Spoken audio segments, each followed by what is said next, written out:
Hey everyone, tonight we're slipping into wet wool, stepping barefoot onto a dock that smells like last week's regrets, and boarding a Viking fishing boat that's about as seaworthy as a wooden spoon. The sky is dark not night, but that strange northern pre-dawn, where the world looks like it's been dunked in blue ink. Your breath hangs in the air like fog, and you swear you just saw it shiver. This is not a glamorous Viking saga with horned helmets and epic battle cries. No dragons. No longboats charging into war. No, this is the life of someone who wakes up with fish scales stuck to their face and a to-do list that includes don't freeze to death before lunch. You're a Viking fisherman now, and you probably won't survive this dot, so before you get comfortable, take a moment to like the video and subscribe, but only if you really like what I'm doing here. And I'm curious, where are you watching from? And what time is it for you? Drop your location and local time in the comments. Now, turn down the lights, turn on the fan to some soothing music, and let's get going tonight. The day starts the way it always does, with you slapping a crab off your chest.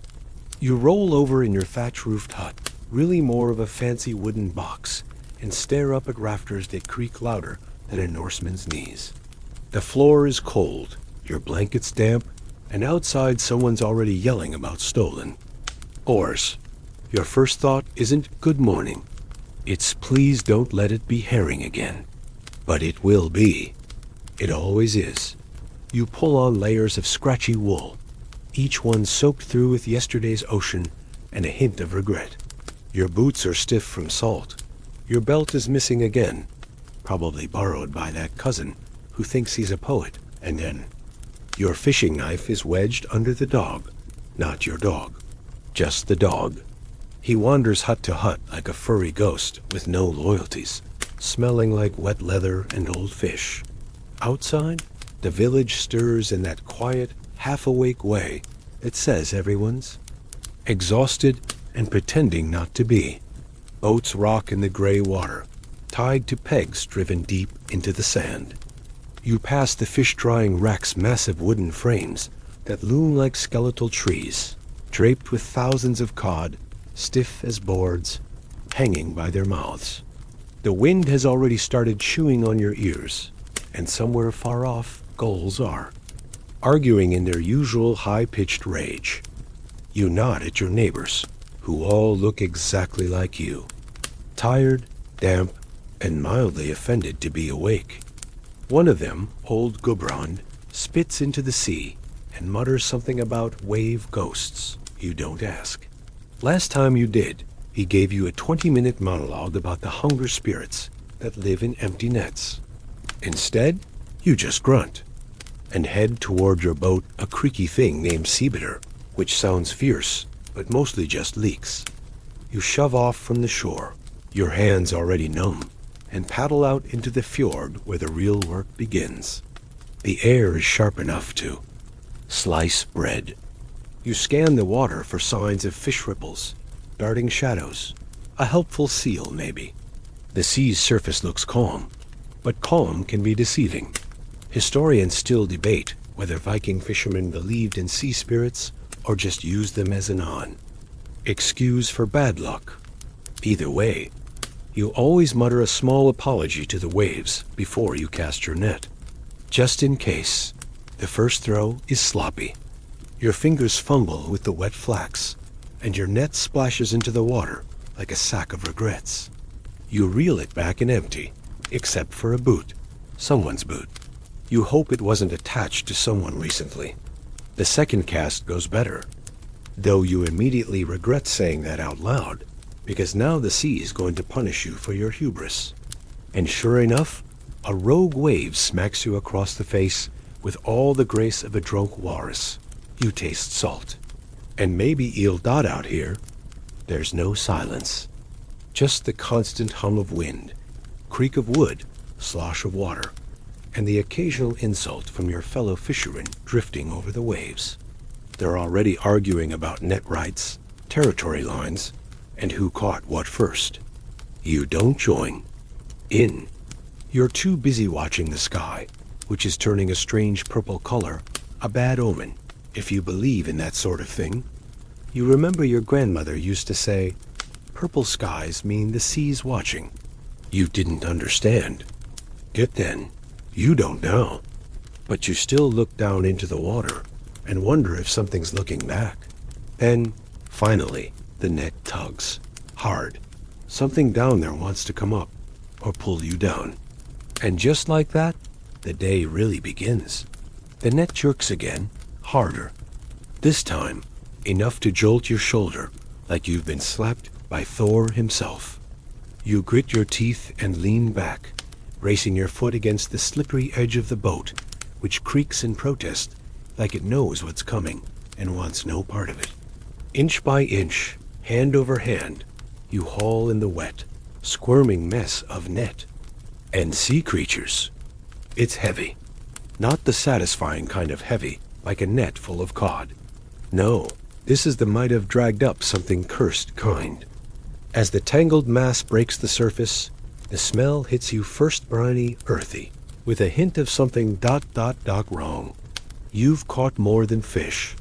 Wrapped in the net is a mess of seaweed, 2 crabs engaged in some kind of territorial dispute, a dead gull, and what might be the top half of a carved wooden idol. You stare at it. It stares back. You toss it overboard.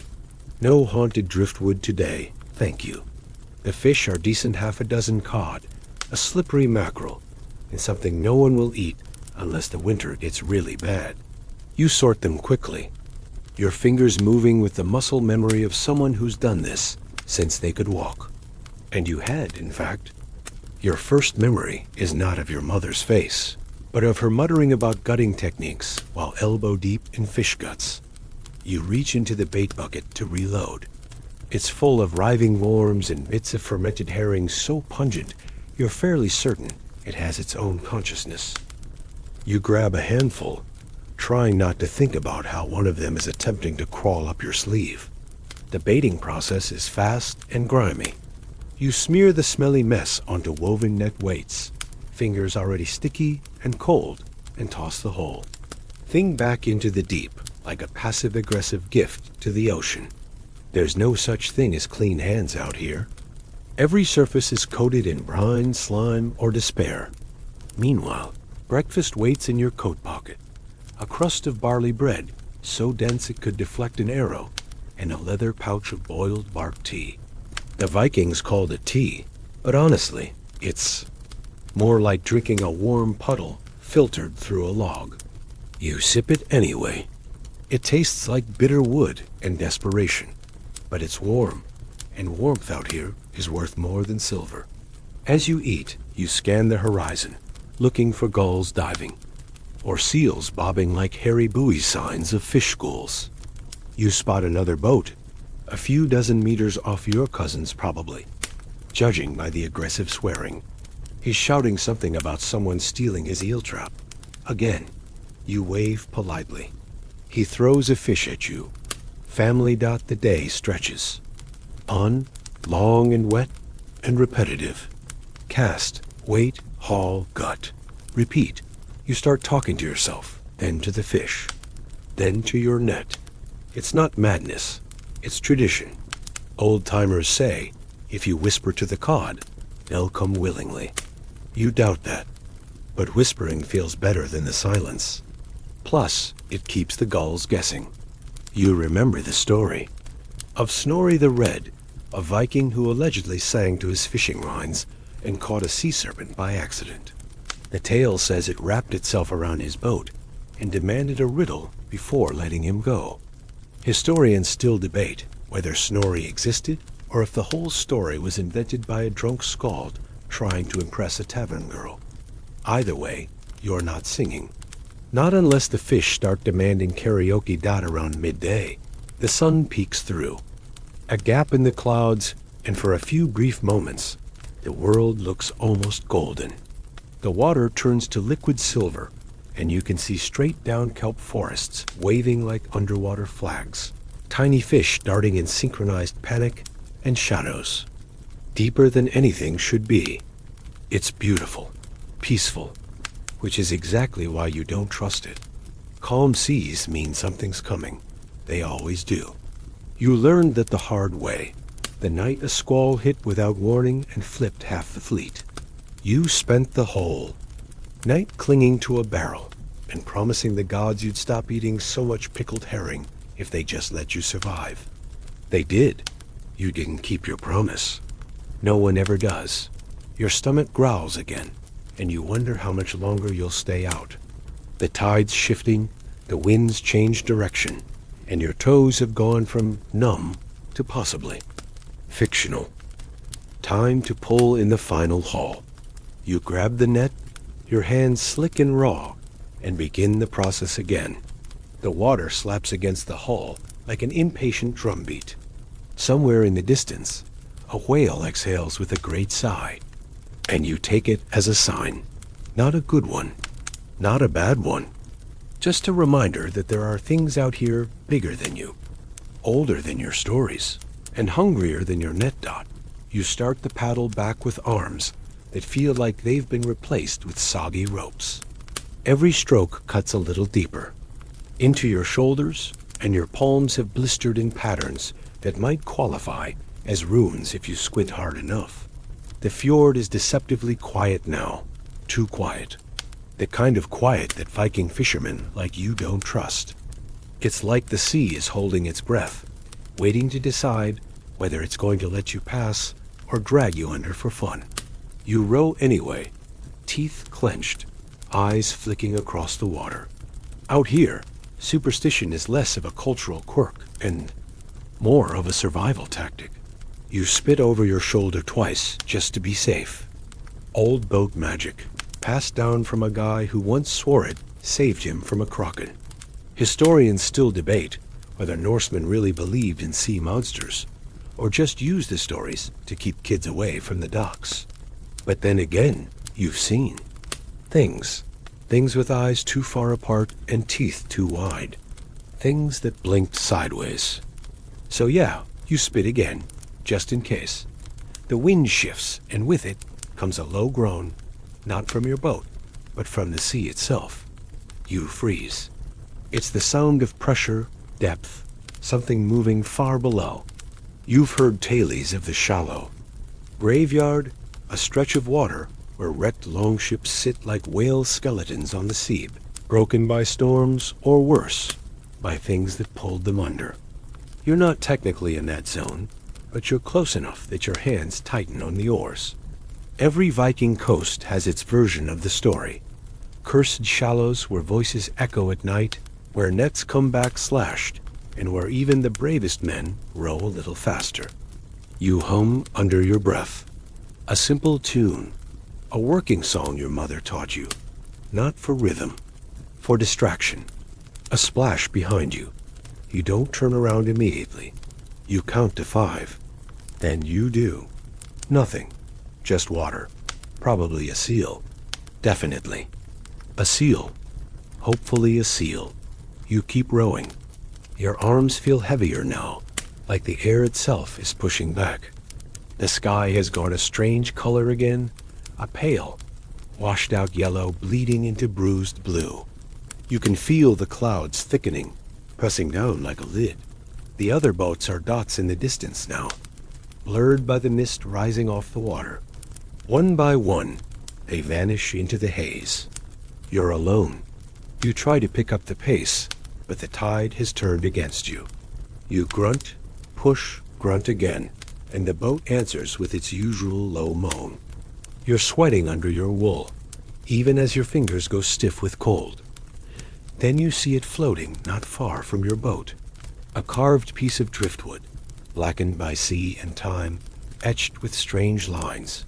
Not runes, something older. Something squiggly. It bobs once, twice, and then vanishes beneath the waves. You blink. Nothing. You blame the bark tea and the sleep deprivation.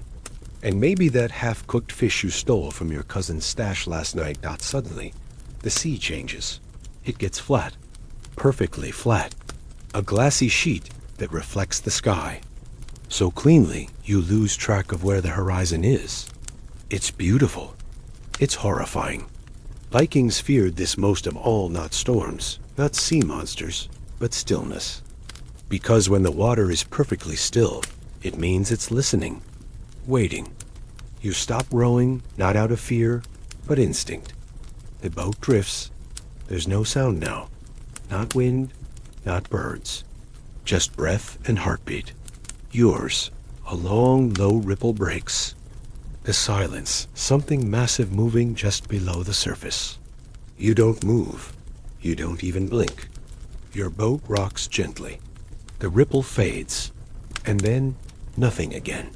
You start rowing, slowly, trying not to splash. Your boat creaks with every pull like it's apologizing for existing. You murmur to the sea, old nonsense phrases your grandfather used when navigating fog. Not spells, not prayers. Just old words meant to soothe things no one fully understands. And maybe it works, because soon you see the first sign of land. The crooked silhouette of the fish wrecks rising through the mist, draped with drying cod like ghostly banners. Home, or what passes for a dot, you reach shore just as the first raindrops fall. Tiny, cold things that feel more like warnings than weather. You tie up the boat, unload the fish, and feel your feet hit solid ground with a strange mix of relief and disappointment. The land is steady, predictable. The sea never is. You glance back once, half expecting to see something watching from the water's edge. You don't, but the feeling lingers, like sea salt in your nose or the last echo of a bad dream. You mutter, a thank you to the tide, not because it helped, but because it didn't kill you, which today is good enough. You don't expect the fish to fight back, not like this. One moment you're up to your elbows in a net of slippery cod and triumphant thoughts of dinner, and the next, something yanks so hard your feet leave the dock. You land flat on your back. With a bone-thudding thud, a cloud of fish scales exploding around you like glitter from Odin's worst party. Your breath whooshes out in a grunt, and for a terrifying second, you think you've been cursed by the sea spirits Gugron keeps ranting about.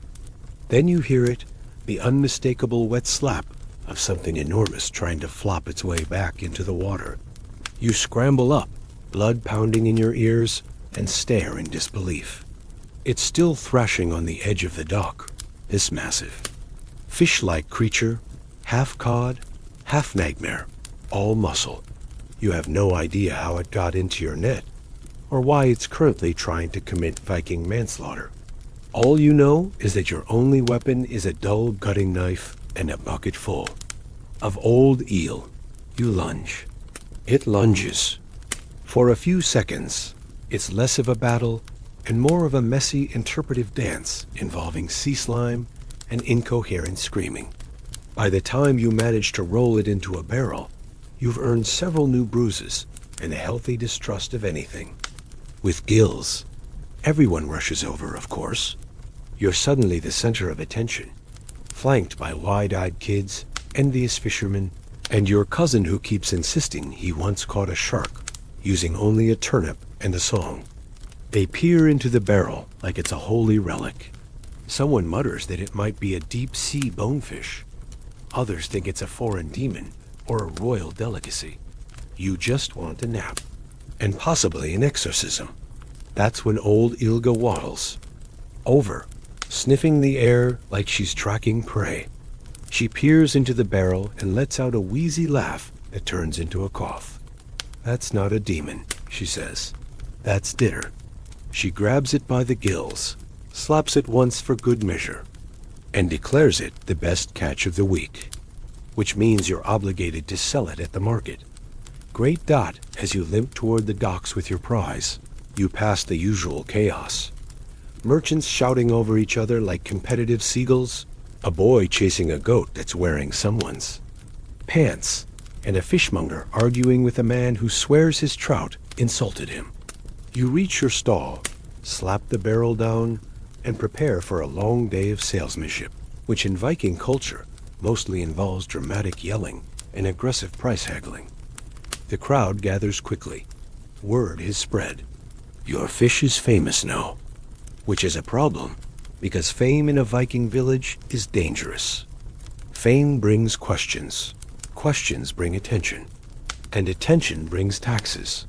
You do your best to stay humble, but it's hard when someone offers you half a sheep and a bag of mushrooms for a single fillet. You politely decline. And less politely Dot. Some point, you notice her leaning casually against a post, watching you with a faint smirk. She's not from here. Her braids are southern, her boots too clean, and she hasn't been hit in the face with a fish all morning. You know because you've been watching. She walks up and asks what your fish is called. You panic and blurt out, "Greg." She laughs. Says she likes fishermen with imagination. You don't correct her. You sell her a piece of Greg and try not to look too smug. Your cousin, of course, sees everything and mutters something about romantic amateurs under his breath. But romance will have to wait, because suddenly they're shouting at the far end of the dock. A rival fisherman, Haken, the one with the eyebrows like angry slugs, is accusing someone of sabotage. He points to a broken net, a half-empty crate, and then directly at you. You blink. It's not true, obviously. You've done lots of questionable things: stolen bait, lied about your catch, once tried to pass off a rotten eel as medicinal, but you've never touched Hakon's gear. A small crowd gathers. Voices rise. Someone throws a fish. The goat reappears, now wearing a different pair of pants. You're about to defend yourself when Ilga shouts, "Enough!" Everyone freezes, even the goat. She marshes over, examines the evidence, and declares that the real culprit is clearly the wind and too much mead. Case closed. No one argues with Ilga, ever. Still, the incident leaves a mark. You've made a rival now. Hakon's glare follows you all the way home, and you get the feeling that this won't be the last time he blames you for something. But for now, you've got dinner, a few coins, and the lingering memory of someone asking your fish's name. Not a bad day. Just another strange, fishy chapter in the life of a Viking who never asked to be interesting, but seems to have no choice. Smell hits you before you reach the market square. A heady stew of dried cod, wood smoke, unwashed humanity, and fermented something that might once have been turnips. It's thick enough to chew, and not in a good way. Your feet crunch across scattered fish bones and oyster shells as you make your way toward the heart of the village, where the noise of daily commerce rises like a squawking opera. Here, trade is less about coin and more about volume. He who yells loudest sells first. You pass a stall where a woman is selling smoked herring by the string, flapping them in the air like greasy flags while shouting, "Fresh-ish," with the confidence of someone who hasn't eaten one in months. Nearby, a group of children are haggling over a single fish eye. Apparently, it's part of a game. Or maybe lunch. It's hard to tell.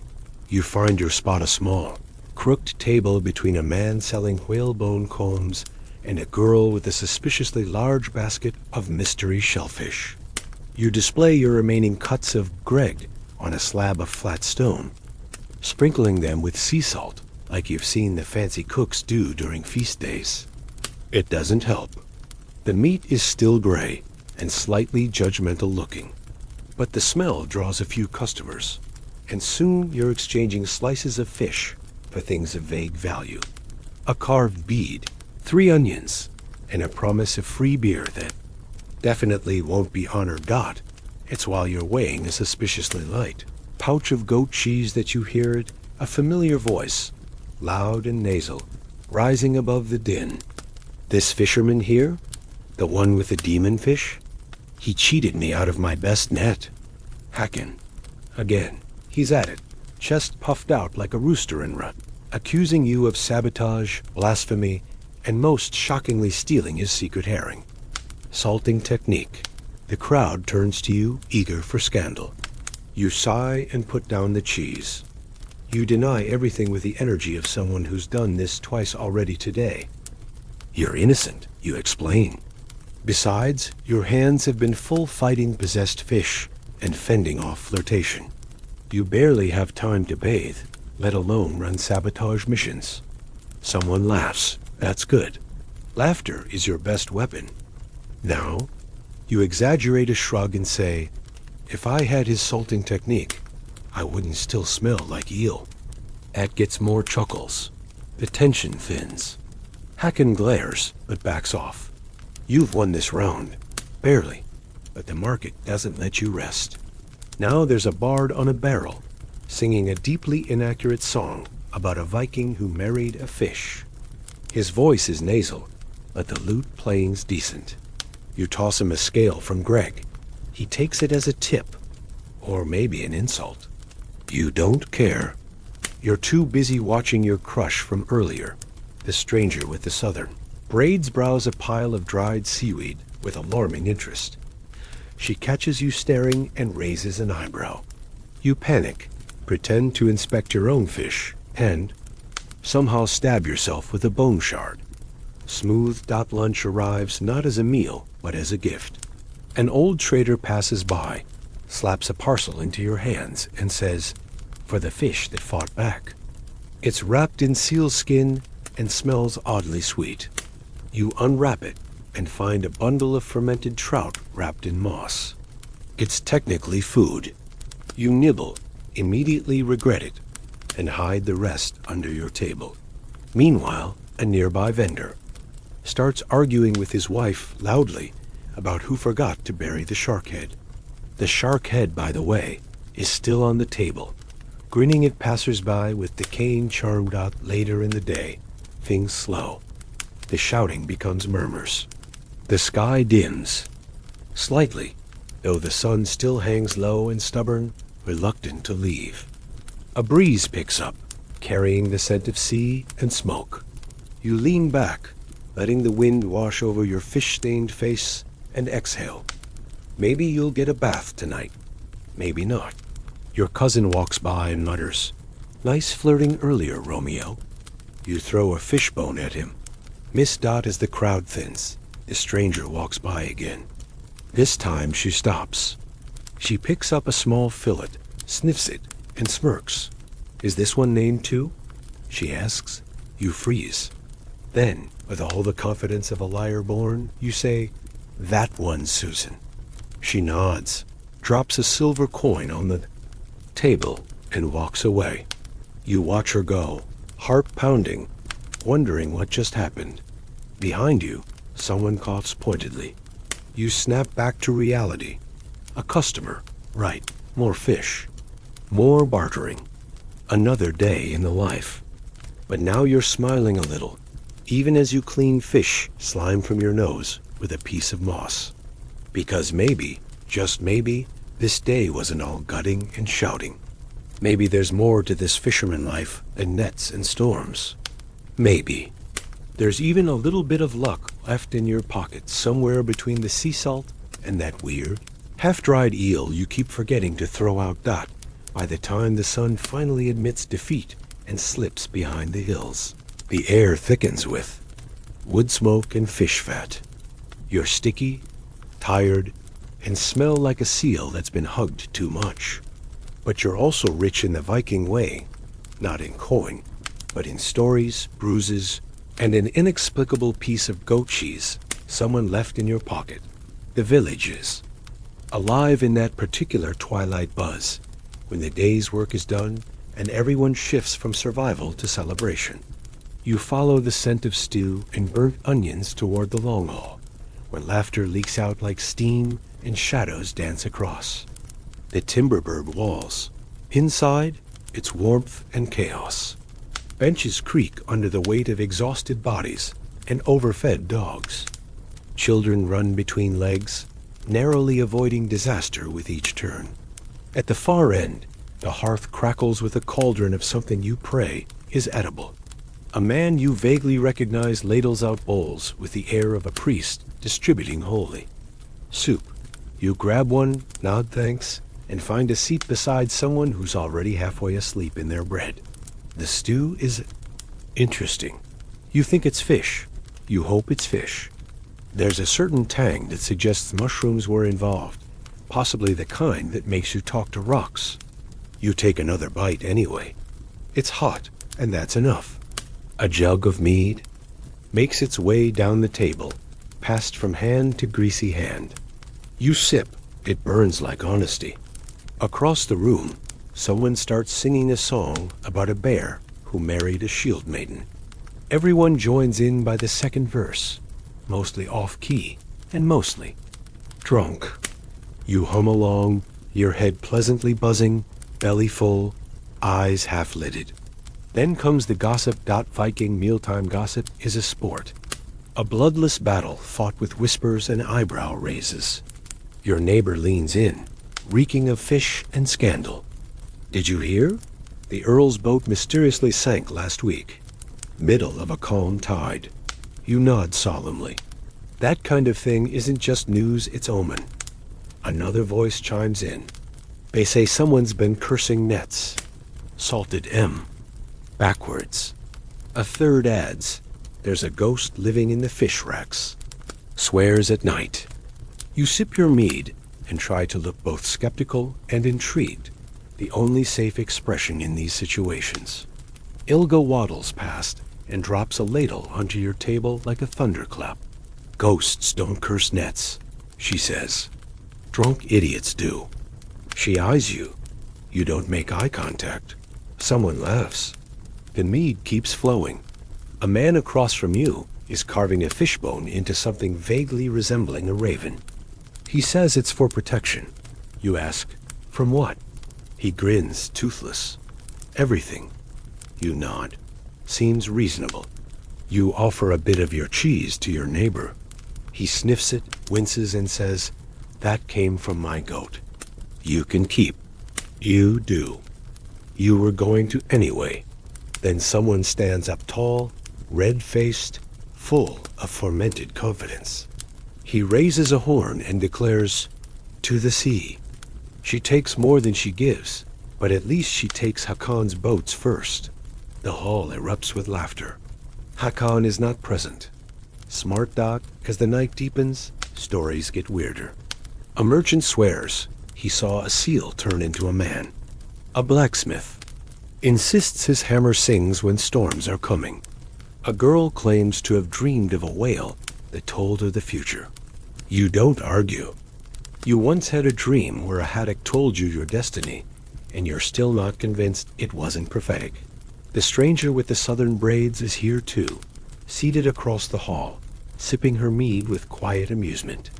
She catches. You staring again. You raise your bowl. She raises her eyebrow. Progress. Eventually, the fire burns low, and the hall quiets to a low murmur. People drift out in pairs or alone, some toward bed, some toward trouble. You remain at the table, fiddling, with a fishbone charm someone handed you, wondering if it's protective or just itchy. The warmth has soaked into your bones, and for the first time all day, you feel not happy, exactly, but not hunted either. Just still, safe, like the sea won't call your name tonight. Someone places a blanket over your shoulders. Ilda again. She doesn't say anything. She just nods once firmly and walks off into the dark, muttering about idiots who forget their cloaks. You smile barely. Outside, the wind picks up, whispering through the beams like a warning. But in here, for now, the only things that move are the flickering shadows and the slow breathing of those already half asleep. You lean back, close your eyes, and let yourself drift. Tomorrow, the sea will want you again. But tonight, you belong to the hearth. You're jolted awake by the sound of whispering. Not the usual kind, not drunken mumbling or the snores of someone dreaming about fermented cabbage. This is sharp, rhythmic, and just outside the long hall wall. You sit up, the fishbone charm, still tangled in your hand, and listen. It's chanting low and sing-song. a kind of sound that drips into your ears like cold seawater. You wrap your cloak tighter, step into your boots, and slip out into the night. The sky is a mess of clouds, smeared like soot across the moon. You follow the sound across the village, past sleeping huts and a lopsided storage shed that always smells like regret, until you reach the shoreline. And that's when you see them figures in the dark, standing in a wide circle near the tide line. 10, maybe 12, hooded, unmoving. They've drawn something in the sand, a spiral, or a net, or maybe something older. At the center is a heap of fish bones arranged like runes, and a large, glistening skull you hope isn't human. You should leave. You know this. But your legs betray you. They carry you closer until the whispering stops all at once, like a rope snapped tight. One of the figures turns. You freeze. It's not anger in their expression. It's amusement. They recognize you. You recognize her, the woman from the market. The one who bought Susan the fish fillet and raised her eyebrow like it was a sword. She steps forward, her hood falling back to reveal braids that shimmer like oil on water. "Did Greg send you?" She asks, and for a horrifying moment, you think she means the fish. She laughs, joking, mostly. You ask what's going on. She gestures to the circle. "We honor the sea, the old way." You glance at the bones. Again, at the symbols scratched into sand. Some of them are still twitching. Like a cult, you ask. Like a tradition, she replies. Or a neighborhood club, depending on the night.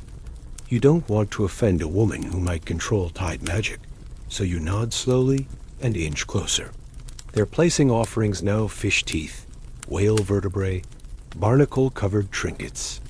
You offer the fishbone charm Ilda gave you. It hums in your hand. Literally hums. No one seems surprised. A man with a beard like an angry mop says, "Ah, another sensitive one." You have questions. So many questions. But they just start singing long, slow vowels that stretch into the sea air. The tide rises, foam hissing around their feet. And then it happens: the waves start to echo back. Not crash. Echo. Like something beneath is mimicking them. Or answering. You don't remember sitting down, but there you are. Knees in the wet sand, hands in your lap. The chanting sinks into your bones, and for a while, you forget the world is real. You remember stories. One about a Japanese ama diver who said she heard the whales speak her name before a storm. Another from the West African coast, where fishermen tied bells to their boats so the water spirits wouldn't mistake them for thieves. There's always been a line between sea and soul, and tonight, you're sitting right on it. When the chanting stops, it's not silent. The ocean breathes louder now, like it knows you're listening. Someone places a shell in your hand. It's smooth, opalescent, and warm like skin. "A gift," says the woman. "You might need it. Storms come fast this time of year." You want to ask if this was a dream, but the salt on your tongue is too real. So is the damp in your boots. They begin to disperse, one by one, fading into the dark like sea fog. She stays for a moment longer. "You'll understand more tomorrow," she says. Or not. Doesn't matter. And then she, too, is gone. You walk back slowly, the shell still in your palm. The village is quiet again, but different. Like the earth has shifted half an inch sideways. You pass the drying racks, now empty and creaking in the wind. You pass your own hut, but don't stop. Instead, you head for the edge of the village, where the cliff overlooks the fjord. You stand there, watching the waves, feeling them pull and sigh, like something ancient just rolled over in its sleep. You don't know what you've seen. You don't know what it means.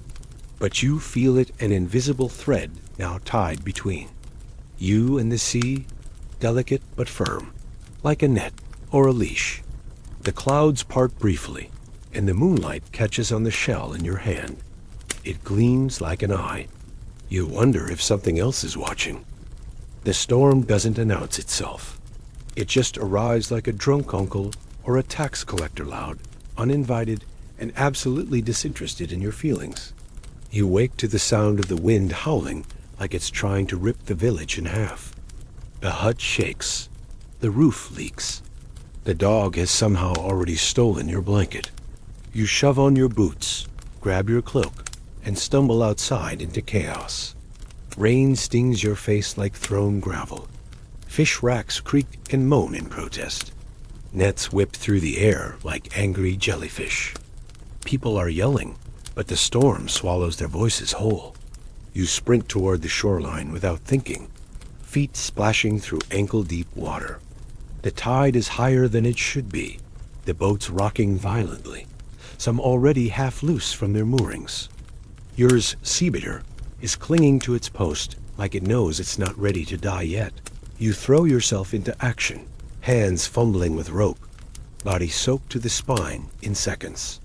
Another man, maybe your cousin, maybe a stranger with the same unfortunate haircut, is trying to do the same. You shout at each other, mostly nonsense, mostly panic. A wave hits, sprays you with salt and seaweed, and almost knocks you flat. The wind screams louder. And then you hear it, not a wave, not the wind, but a crack. Wood. Something has broken. You turn just in time to see Hakon's boat lift into the air like it's made of feathers, twist sideways, and slam back down with a sound that could split bones. It's sinking. Fast, Dot, and Hakon? Hakon is in the water, Dot, you don't think. You jump. The cold hits you like a fist. The water is black and thick, churning like it's alive. You push toward the flailing figure, arms thrashing, mouth open in a silent scream. You grab him, barely, and together you slam into a floating barrel. You cling. He coughs, sputters, curses, then laughs. Of course it's you, he says. You want to punch him. You settle for not letting him drown, Dot, eventually. Others drag you both out, shivering and half dead, soaked to the soul. You collapse on the stones, chest heaving, teeth chattering. Hakon lies beside you, still wheezing. You didn't have to, he mutters. No one would have blamed you. You stare at the sky, which is now dumping sideways rain. You would have blamed me, you reply. Loudly, every meal, forever. He barks a laugh, and just like that, something shifts.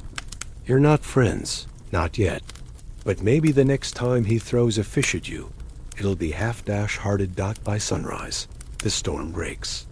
The sky turns that pale Viking blue, the color of bruised milk and frozen hope. The village is a mess boat smashed, racks collapsed, fish guts everywhere, but everyone's alive. You help with the cleanup, hands raw and red, muscles aching in new ways. You find your shell, the one she gave you, buried under a pile of debris. It's cracked now, but still strangely warm. You pocket it. Later, you sit by the water, watching the waves lap at the shore like nothing happened. The stranger appears beside you. No greeting, just quiet. She looks at the sea. You did well, she says. The sea doesn't take those who belong to her. You raise an eyebrow. You sure? Felt like it was trying pretty hard last night. She smiles faintly. The sea tests. It remembers. You ask if that's why she gave you the shell. She shrugs. Maybe. Maybe I just liked your fish. You both watch the horizon for a while. Then she stands. You'll feel it more now. The pull. It doesn't go away. And then she walks off, leaving you with salt in your mouth and more questions than answers. You head home, finally. The long hall is quiet. Someone's snoring. The fire's low. You wrap yourself in a dry cloak, curl up on a bench, and close your eyes. You think about storms and rituals and fish with names. You think about all the things you've seen, all the things you can't explain. And then, for the first time in a long time, You don't dream of gawning dock, and now the sea calms. The wind has softened into a breeze that carries only the faintest scent of salt and smoke. Your limbs feel heavy, in the best way, as if the storm washed everything clean, even the ache behind your eyes. The village fades behind a soft curtain of mist, the waves slow their dance, and the voices, those strange, whispering chants, melt into the hush of distant tides. There's nothing left to chase, no nets to mend, no names to remember. Just the sea and the sand and a slow pull of sleep like warm wool around your shoulders. Let yourself drift now, like driftwood gently bobbing in the shallows. You're safe, the storm has passed, and the ocean, for once, is silent.